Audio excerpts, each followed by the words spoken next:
wabarakatuh. Terima kasih undangannya untuk bisa kembali ke kampus Paramadina. Berapa minggu yang lalu saya datang ke sini juga lihat-lihat, ngobrol, dan ada dialog juga. Jadi tampaknya di kampus ini tidak pernah berhenti dialog-dialog publik ya. Mudah-mudahan itu makin banyak.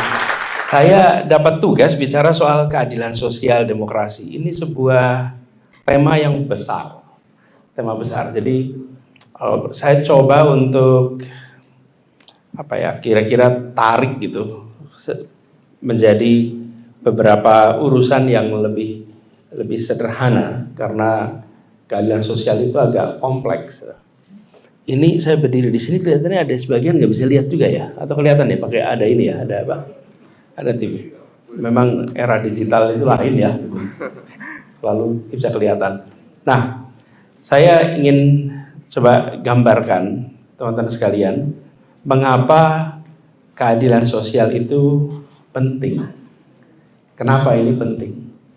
Kalau kita membicarakan soal Indonesia, saya sambil berdiri aja biar sambil bisa lihat ya kanan kiri, boleh ya saya berdiri ya biar kelihatan kanan kiri. Teman-teman sekalian, mengapa keadilan sosial itu penting? Kita berangkat sebagai sebuah bangsa, lalu memutuskan membentuk republik.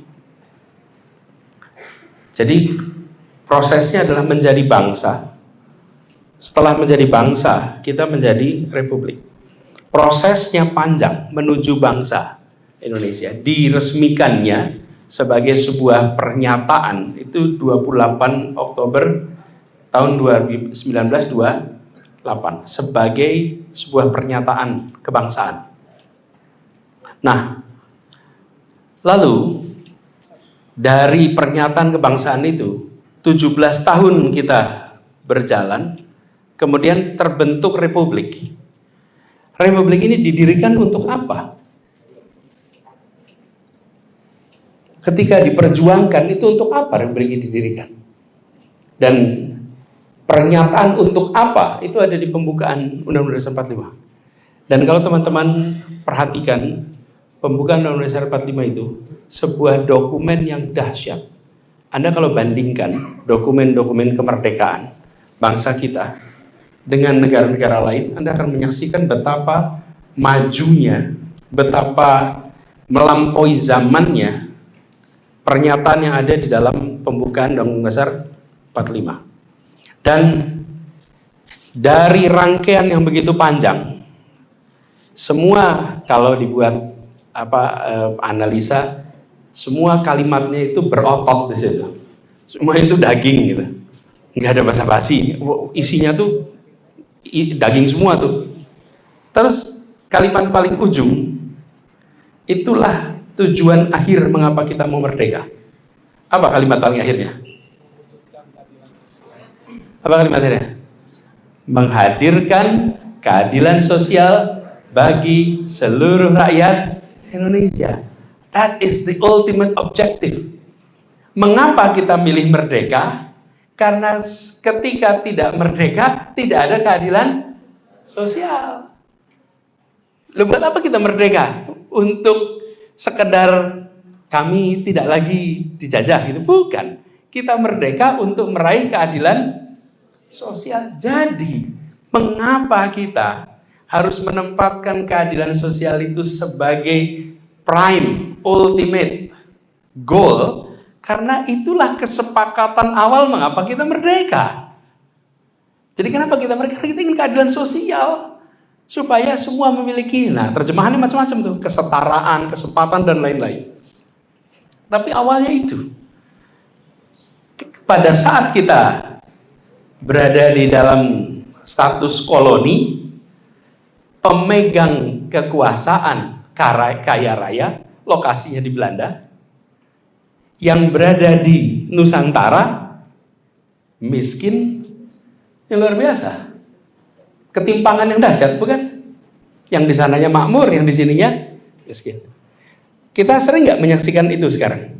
Di tempat Indonesia ini tempat sumber daya alamnya kaya raya, yang mengelola sumber daya alam di Belanda, yang mengelolanya kaya, yang ketempatannya miskin. Oke? Sekarang kita tunjukin nih. Sering nggak ada situasi sumber daya alamnya kaya raya, rakyat di sananya dengan yang pegang izin tambangnya dan yang punya izin perkebunannya yang berada di Jakarta, beda sekali tidak tingkat kesejahteraannya? Beda sekali. Saya ingin sampaikan teman-teman, mengapa keadilan sosial itu penting? Karena inilah tujuan pertama dan utama. Nah, dalam kemudian perjalanannya, agenda keadilan sosial ini sering tidak menjadi prioritas. Lalu yang muncul prioritas-prioritas yang lain. Tapi agenda keadilan sosial ini tidak muncul prioritas. Sementara ketika masa awal Republik ini, para pendiri Republik itu menyadari betul ini ultimate goals. Teman-teman, usul saya, kalau kita menyebut pendiri, jangan menyebut pendiri bangsa, tapi pendiri Republik. Karena kalau Republik ada pendirinya, kalau bangsa itu kita semua menjadi bagian dari. Prosesnya pendiri Republik. Nah, inilah perjalanan. Karena itulah mengapa sekarang penting bagi generasi baru untuk kembali memainstreamkan, mengarus utamakan keadilan sosial sebagai agenda utama. Mengapa ini harus dilakukan? Kita ingin Indonesia kita adalah Indonesia yang utuh secara teritorial, utuh secara kebangsaan, dan solid. Ini hanya bisa terjadi bila muncul perasaan kesetaraan, muncul perasaan keadilan. Dari situ muncul persatuan. Saya ingin tanya nih, kalau boleh ada tidak teman-teman contoh persatuan dalam ketimpangan? Kalau ada, kita mau contoh itu. Nggak ada. Kalau yang namanya persatuan itu syaratnya ada kesetaraan. Bagaimana kita bisa menghadirkan persatuan dalam ketimpangan? Bisa nggak kira-kira persatuan dalam ketimpangan? Persatuan mahasiswa Paramadina, tapi ada ketimpangan fasilitas. Prodi A dapat fasilitas lebih banyak daripada Prodi B. Kira-kira bersatu nggak tuh kira-kira? Dosen A lebih tinggi daripada dosen B. Kira bersatu nggak tuh?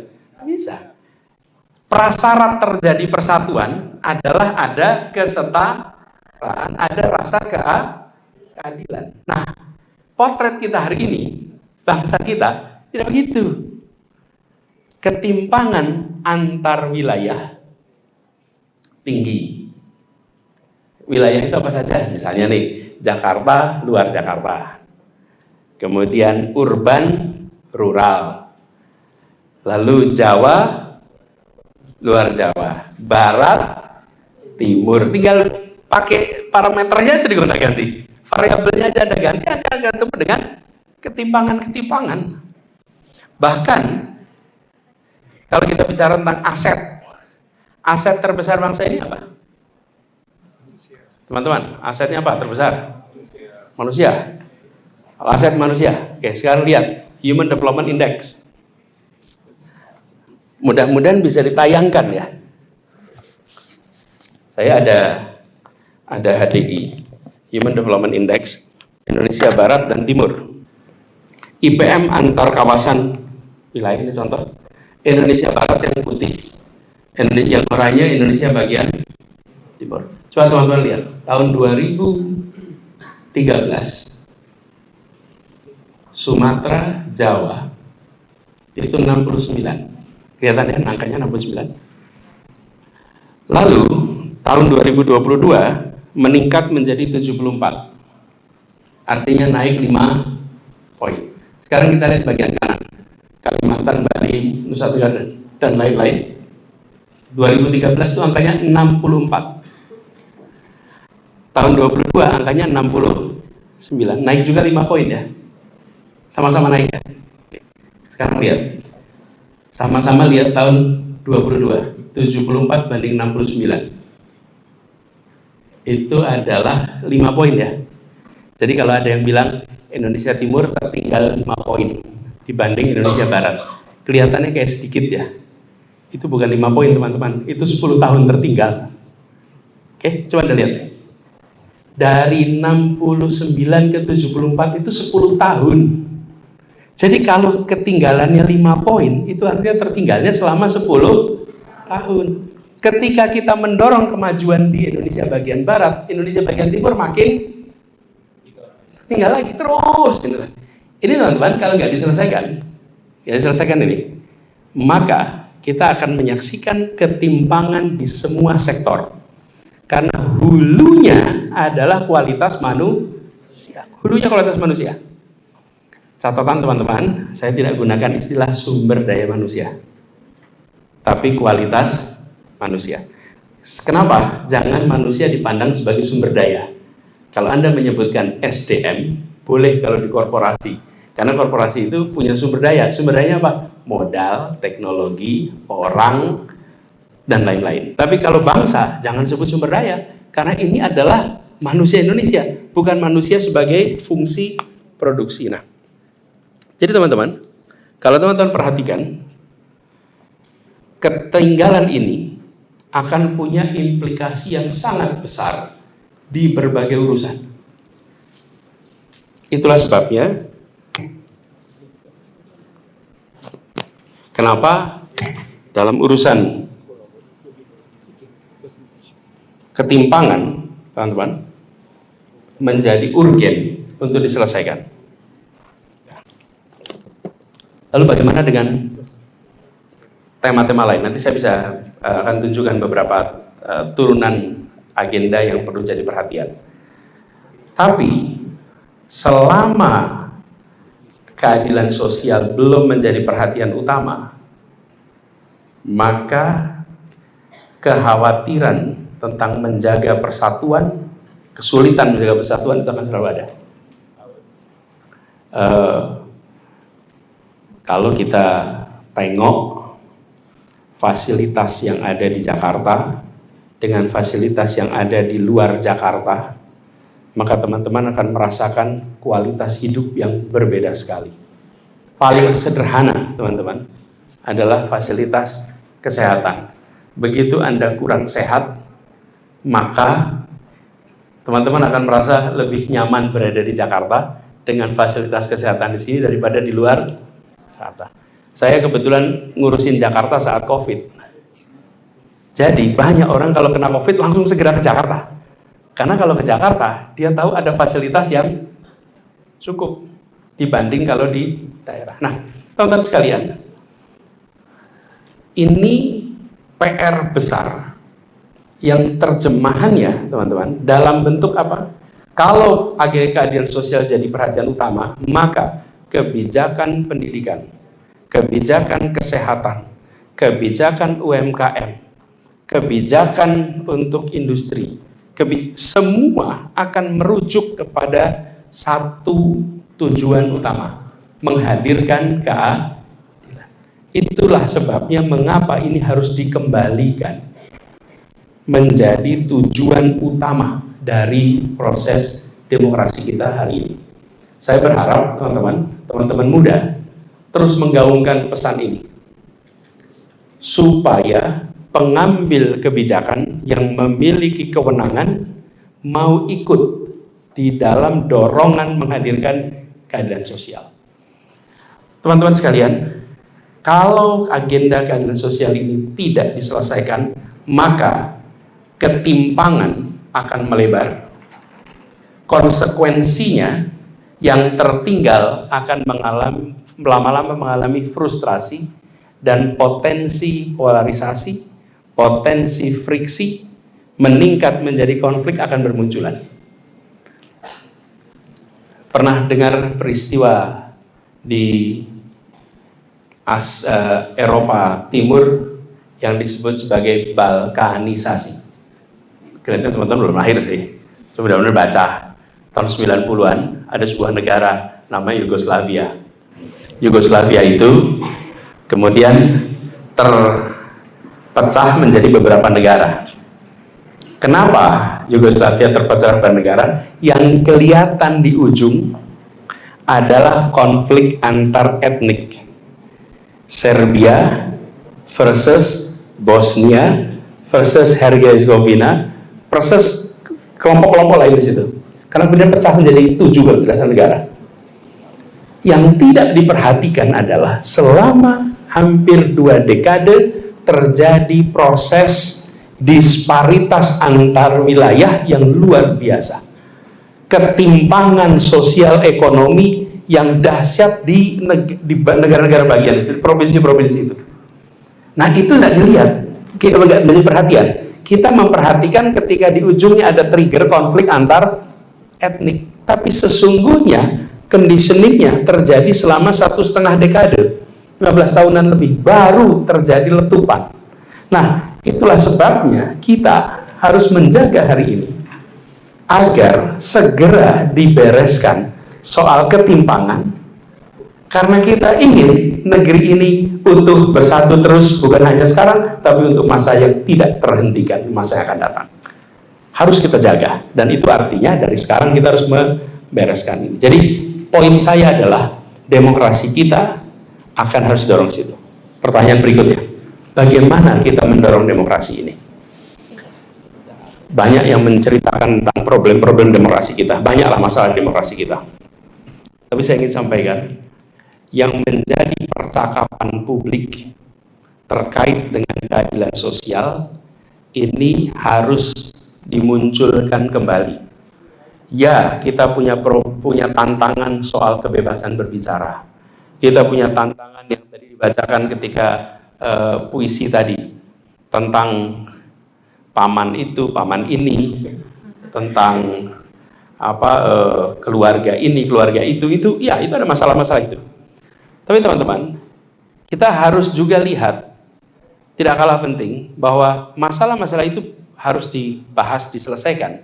Tapi jangan lupa agenda yang menurut hemat kami lebih besar ke depan, yaitu soal keadilan.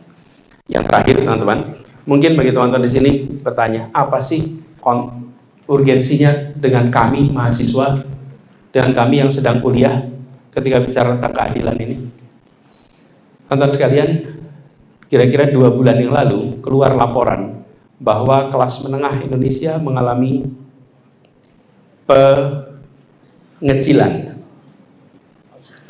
Saya ditanya waktu itu, Anies gimana komentarnya tentang katanya kelas menengah Indonesia mengecil. Teman-teman sekarang, saya kalau boleh saya berbagi di sini tentang kelas menengah yang ukurannya mengecil sekarang. Itu adalah urusan yang sederhana, karena yang mengecil itu daya belinya. Kelas menengah daya belinya mengecil, karena daya belinya mengecil maka jumlahnya menjadi seakan lebih kecil, tapi kecerdasannya tetap, keterdidikannya tetap, keterampilannya tetap, kompetensinya tetap. Oke? Cuman pekerjaannya aja yang berkurang. Yang saya khawatirkan adalah di masa depan suplai kelas menengah Indonesia mengalami penurunan. Mengapa suplai penurun? Karena begini teman-teman, kelas menengah Indonesia hari ini adalah kelas bawah Indonesia masa lalu. Oke? Boleh dicek nih, kita semua. Saya lihat ke atas, ayah saya, ibu saya, kakek saya dulu di mana ya? Di kampung. Di desa, kita ini teman-teman semua, coba dicek. Sampai kakek, kira-kira nih, itu masih bukan di Jakarta banyaknya. Di kampung, di desa. Yang membawa jadi kelas menengah apa? Pendidikan. Dan pendidikan tinggilah yang menjadi pembawa ke kelas menengah. Saya sering mengistilahkan namanya eskalator. Kenapa eskalator? Karena eskalator tangga berjalan. Tangga berjalan itu artinya apa? Kalau kita berada di tangga itu, kaki kita melangkah ataupun tidak, kita terbawa ke atas. Apalagi kalau melangkah lebih cepat lagi ke atas. Nah, kelas menengah Indonesia hari ini dibentuk oleh kelas bawah Indonesia masa lalu lewat apa? Pendidikan. Mereka yang dapat kesempatan pendidikan, apalagi pendidikan tinggi, naik jadi kelas menengah. Nah, saya khawatir ketika biaya pendidikan tinggi itu mahal, maka yang bisa menjangkau pendidikan tinggi adalah anak-anak kelas menengah hari ini.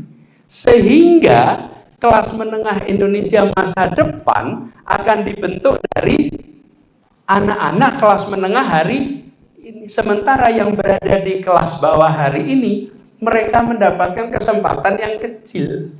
Oke? Relevansinya kebayang ya pada mahasiswa hari ini. Kalau keadilan sosial itu menjadi pegangan, maka kebijakan tentang perguruan tinggi, kebijakan tentang SPP, kebijakan tentang biaya pendidikan akan kebijakan yang berkeadilan sosial. Berkeadilan sosial itu artinya memberikan kesempatan yang setara. Jadi teman-teman sekalian, implikasi dari sebuah konsep keadilan sosial itu mendasar sekali.